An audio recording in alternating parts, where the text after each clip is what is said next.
Alex's Buffalo? Okay. Yeah, I knew the one PTQ Bob top eighted last season was in Rochester, and then the other was down here, so I just wasn't sure where he was in between. And yeah, being a South Towns guy, I miss out on a lot of the North Towns players. But here we go. Looks like they're each keeping their 7.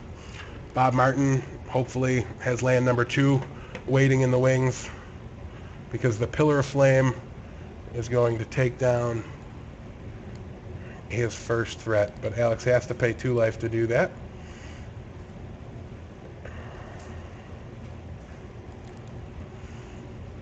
All right. Believe that's a flint hoof bore there from Mr. Martin. Not sure why we got 2 B's and Bob there. That's how it was written down for me the first time we got them, but pretty sure that's incorrect. Here we go.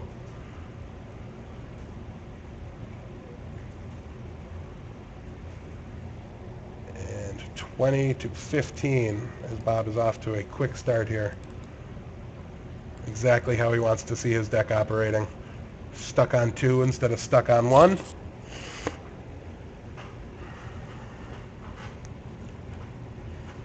And Snapcaster takes down a Burning Tree Shaman.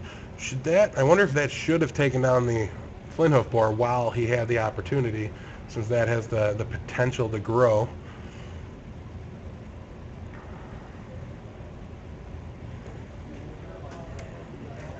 No, I just might as well. And Alex has no 4 drops play here. And we get some good value off a Restoration Angel, unless Bob has Scab or the Gore Clan Rampager. He's certainly tapping mana that way. Oh, and just has to finish it off with a burn spell here. But Alex will take 2, considerably more than 2. Alex is down to 8 here. I feel like I missed some damage, but there we have it. Don't forget, guys, you can vote for your player's champion representative in the 8-man Win a Grand Cube draft later tonight after this. After the finals have been decided, it's going to take us some time, obviously, to set up a draft table under the camera so you guys can watch one of these players go. We're very likely to feature the actual draft of the player that gets chosen as the player's champion, because you guys are on Twitch voting for him, so we're obviously going to show you each of their picks as they make them. Bob finally hits 3 land and gets to play a Boros Reckoner here. Takes his first damage of the match to do it.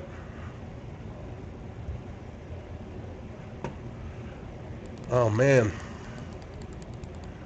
Are you starting to judge, Mr. Blevins?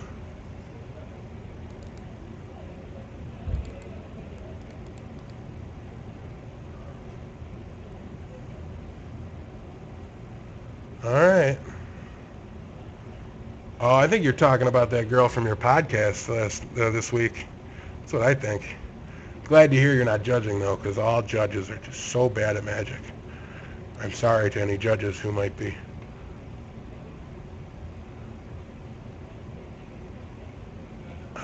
listening, but I feel like that's a common assumption that gets made. All right, let's see how Alex chooses the block here. Looks like he's going to fog the combat step with a Sphinx Revelation, draw 3 cards. I did see a Snapcaster get drawn there. That will give him some ability to fight the creatures that are on the board, but I don't see a way for him to deal with a Boros Reckoner other than damaging it. And now there's 2 Boros Reckoners on the board, so this will be interesting to see exactly how this plays out. I still think Bob has a slight advantage. Alex is still on the back foot.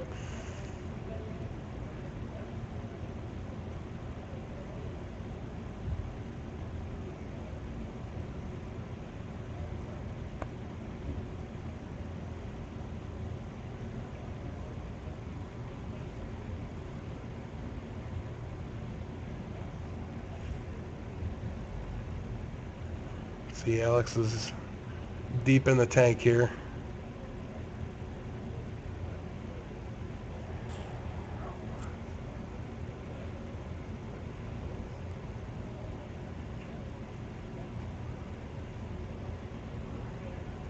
See what he decides to do. I think he's got a Thundermaw Hellkite in his hand. Oh, Bob, he shipped the turn over to Bob. And Bob's just going to swing with the Reckoners.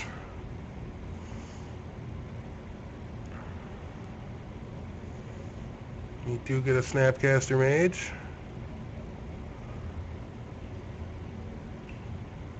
Rob, I got your vote there for Cody.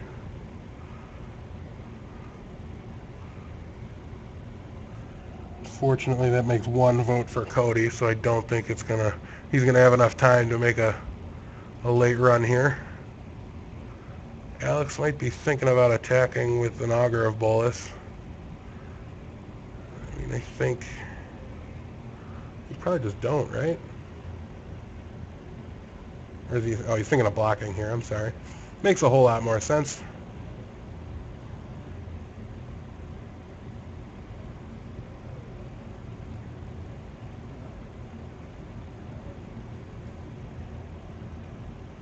And Bob uses the 1 damage it took to kill off Snapcaster Mage. I probably would have just thrown the Snapcaster Mage in front of a Reckoner too.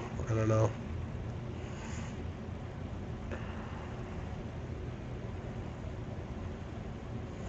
And a Supreme Verdict here from Alex gives him the first breathing room of the match where he's finally got an opportunity to try to gather his thoughts and any resources he may have left to try to win this game. But a Stromkirk Noble threatens to keep some damage going.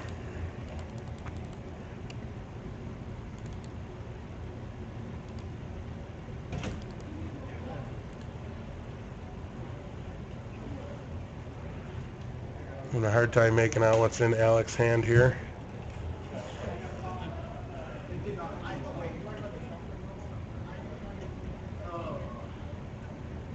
Thundermaw Hellkite's gonna threaten to end the game faster than Bob can. Unless it stays back to block. Not something you see every day.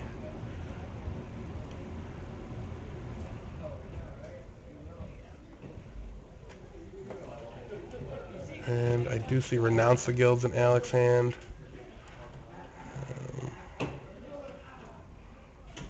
No Sphinx Revelation, though, which is the absolute ideal card when your pile of land starts to look like Alex does. 4 mana for Bob finally means a Hellrider can hit the board, and he's just going to crash. So take 2, drops him to 5, and I believe he's going to take him all the way down to 4 here.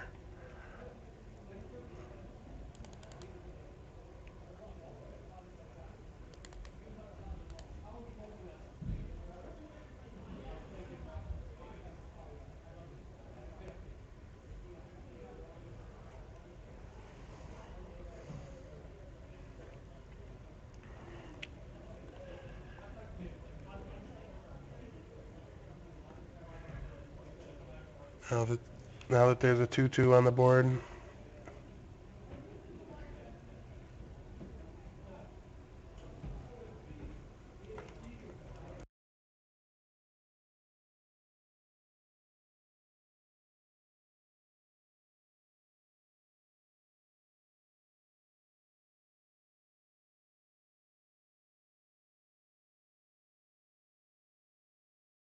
and we see the Gore Clan Rampager take the Thundermaw Hellkite off the board here.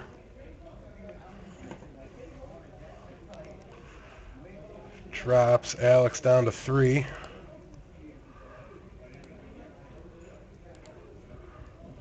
It's always the worst spot for Alex. He's 1 top deck away from a blowout victory. 1 poor top deck away from just losing. Now that Moorland Haunt's going to chump block for days. There are so many live outs here for Bob. Let's see if he can find one. Azorius Charm's a good start.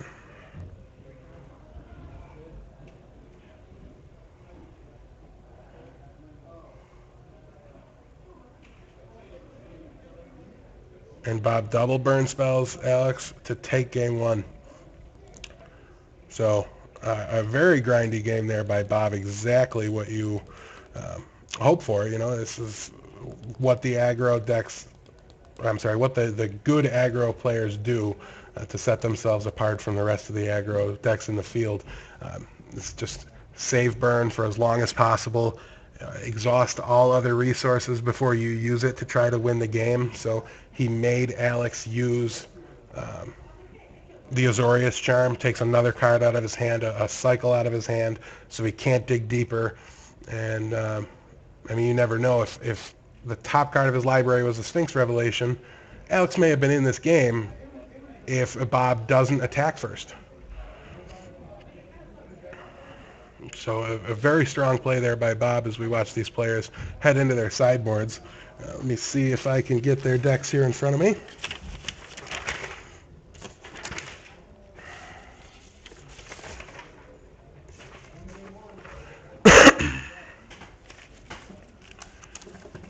And I do have Alex here.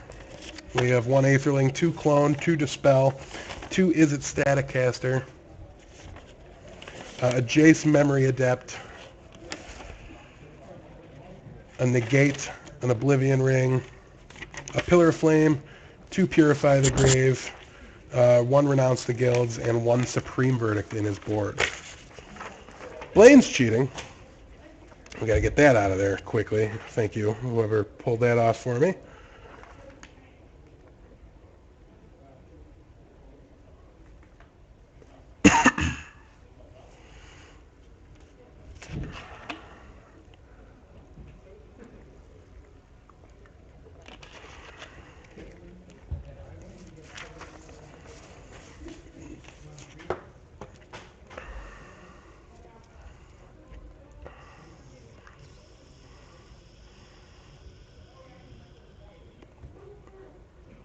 Let me know what you guys think about each player's shuffling strategies. I, for one, am a pile shuffler myself, like Bob there, but I always do 5 piles. I don't pretend to have any super secret reasoning for it. A math major told me to when I was in college, so I listened to them.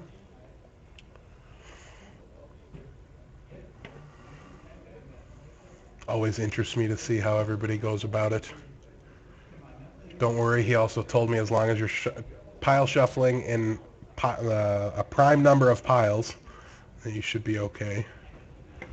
So there's more than one way to accomplish that goal for sure. And all the rule book says is you must sufficiently randomize your deck. So guys, as we get closer to the finals here, we're going to be announcing the winner of the box of Modern Masters that we have been allowing people to enter for at least 10 days now. It's been a little while. I know a couple of weeks. It's probably closer to 15, 20 days, somewhere in that range. So there's a lot of entries for that. Please, not 100% sure if they're still open or not. I will give that a check before I send anybody there to do it. I was hoping they would be, but it will take me 1 second to confirm that. Also get you guys a little excited here. The contest has closed, unfortunately. There are 1,525 total entries into that drawing, which will be drawn during the final match here. These players do have their hands. Let me get our life totals updated since they're quick.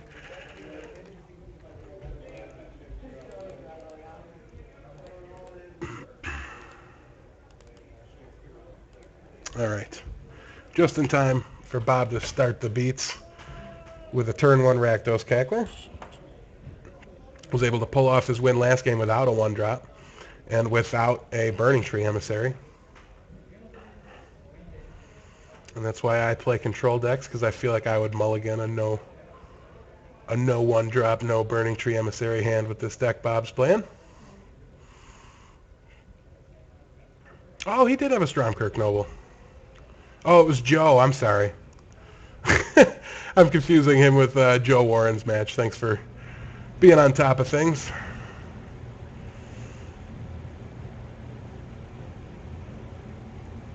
Bob's keep was clearly perfectly fine. And the Azorius charm hurts a little bit, but at least he doesn't lose the threat. And now he's got that Burning Tree Emissary to fuel all the degenerate draws. It's already a 3/3 Flint Hoof Boar, so 5 power on the board on turn 2. Not too shabby. And let me get the Bob's life total updated here to account for that shock land.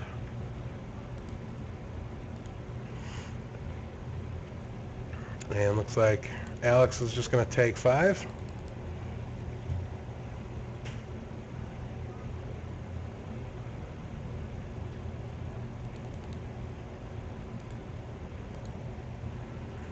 So that confirmation comes in from the spotter.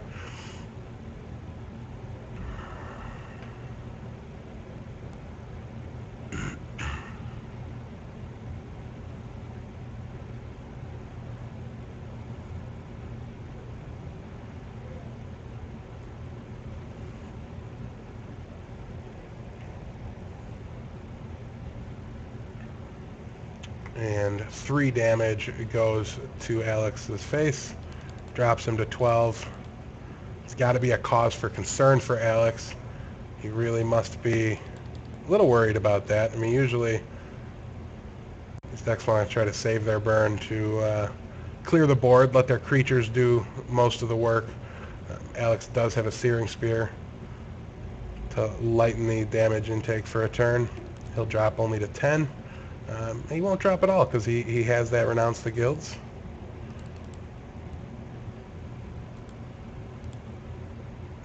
But the Rakdos Cackler that Alex sent back to Bob's hand hits the board once more.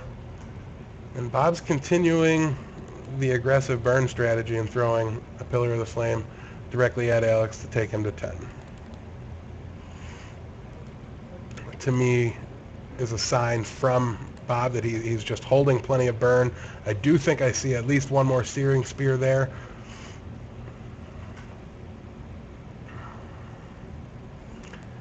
I mean, they clear out Snapcasters that didn't already die for whatever reason. It might not be optimal, but you know, if I take a look at a sideboard here, 3 Volcanic Strength, 4 Traitorous Blood, 4 Skullcrack, 2 Legion Loyalist, and 2 Blasphemous Act. It's a decent possibility that many of his cards he didn't think were live, and he just wanted to have the ability to send burn at his opponent.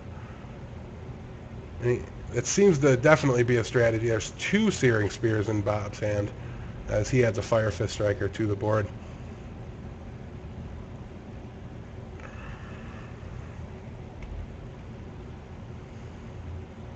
Alex's Pillar of Flames start to do some work, take out the Fire Fist Striker. I know Bob is hurting for land drop number 3. I believe I saw a Boros Reckoner in his hand, so he'd really like to hit that land now. But I think we can expect a Searing Spear to... Nope. Bob's going to hold on to him for the time being.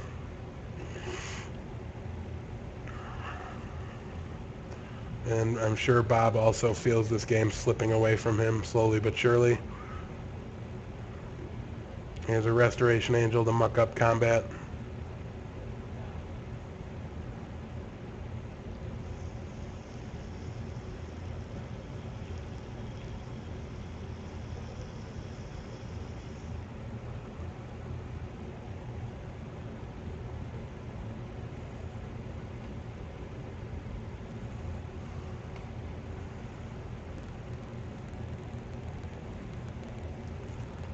Bob's going to take 3 here from that Restoration Angel and throw another 3 back at Alex. He's got to really... Maybe he's got some skull cracks and he wants to...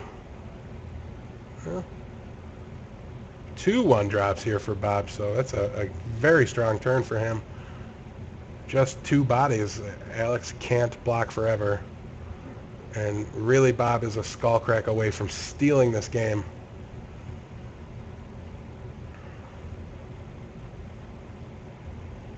Yep, I got one more refresh button to hit here, thank you.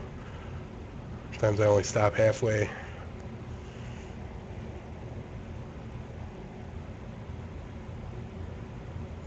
Alex is forced to verdict away his own angel. Fine by him. You got to do what you got to do to stay alive.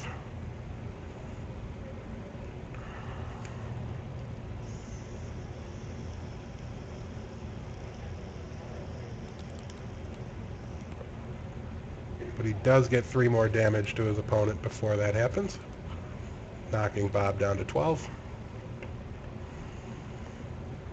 Now Alex's deck is almost in a position to kind of burn this game out here. I don't have a war. I'm looking for a War Leader's Helix count.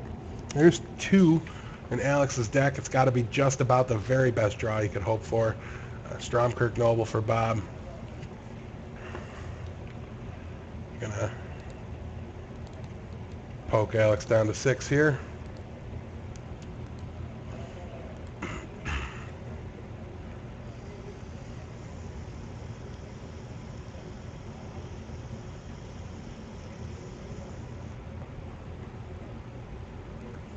Bob must be getting very, very afraid of a Sphinx Revelation. If he has Skullcrack, I will guarantee you that that mana will stay open. Alex would like to draw a card off of his Azorius Charm. I'm sure he's digging for a Sphinx Revelation.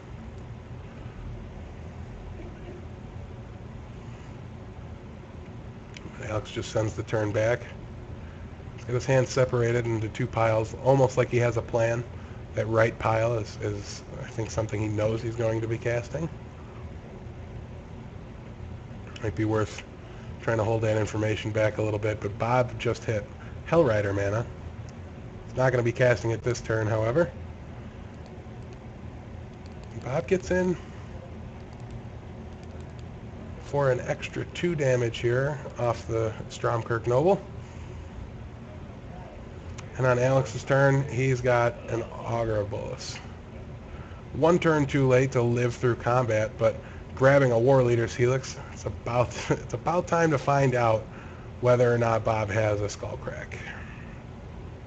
If he does, this game will be over in response to anything Alex does that gains life.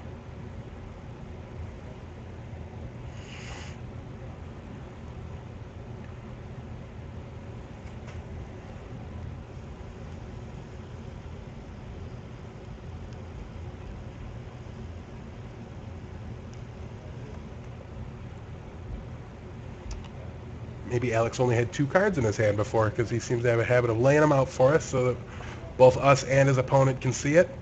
Very much appreciated. Don't know Alex very well.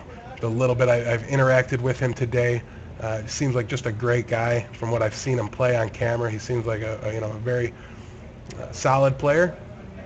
You're not always littered with opportunities to steal matches away, and while I haven't seen that yet, I have no reason to think he can't do it. So let's see. I think he's going to need to steal a game. If his opponent's got Skullcrack, it's going to take some hefty maneuvering to make his way through that, if that's what he's facing. Have to wait and see.